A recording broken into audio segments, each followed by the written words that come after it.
Hi, it's Denise Swick with Denise Swick and Company and Remax Alliance, and thanks again for coming back to my real estate blog. We're getting into the spring market and things are really heating up. We're seeing properties with a lot of multiple offers, and unfortunately, buyers are actually losing out in some cases.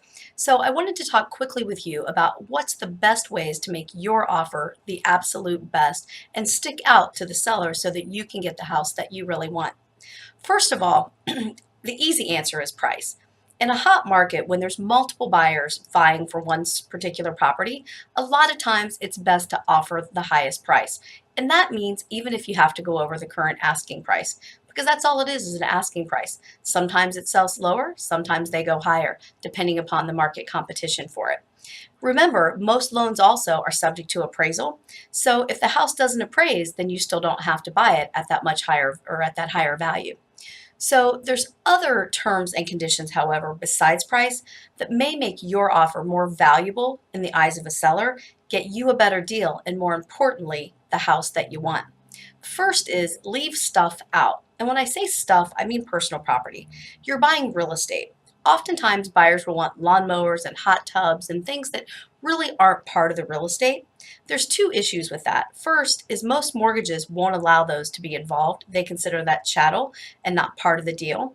And secondly, sellers may attach a value to that that's higher than what the item's really worth. Thus, you're paying more in the purchase price, and or they may attach an emotional value, which really might upset them, period.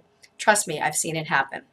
Second is you're going to want to shorten the inspection time frame. A lot of people are taking their inspection time frames out for 2 or 3 weeks, and the average real estate deal can close in 30 days. During that inspection time frame, the seller are on pins and needles because they're wanting to know what's going on, are there any defects, and that's the most often time when a deal can fall apart if a buyer and seller don't agree on repairs that need to be made.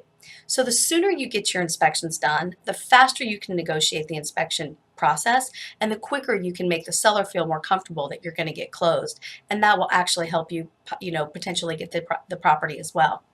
Third, you're going to want to make occupancy attractive to the seller.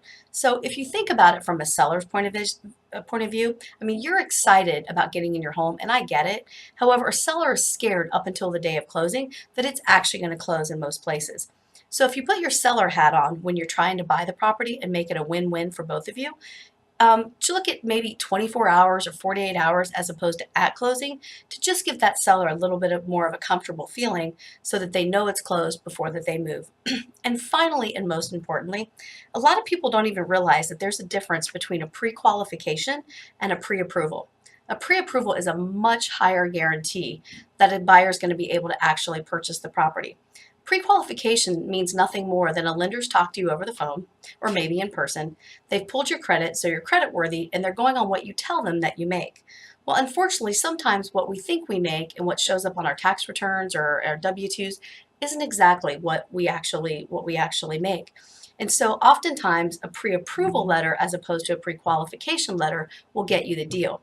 The pre-approval letter is a higher standard in the fact that not only does the lender check your credit to make sure you're creditworthy, but they also verify your income and your assets so that they know where the money's coming from for your down payment and your closing costs, and they know exactly how much you actually make and can qualify for the property.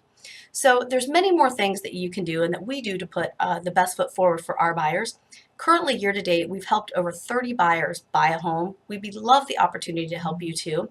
We want to make sure that you have the absolute best foot forward when you're negotiating a contract in any market in the Dayton area. So if you need help, please give us a call, 937-432-2644, or look us up online at DaytonRealEstateOnline.com. Thanks for watching and make it a great day. See you soon.